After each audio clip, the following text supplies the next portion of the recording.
এখন আমরা আসছি ছাঁচি মিষ্টি পান।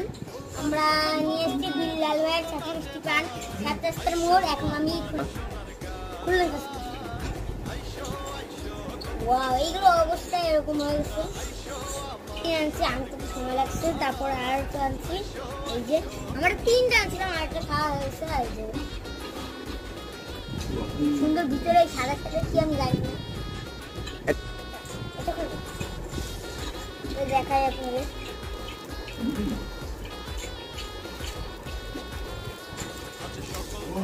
ও খুলে ফেলেছি অলরেডি, এই যে খুলে ফেলেছি। অনেক কিছু দিয়ে আছে, নাও খাও।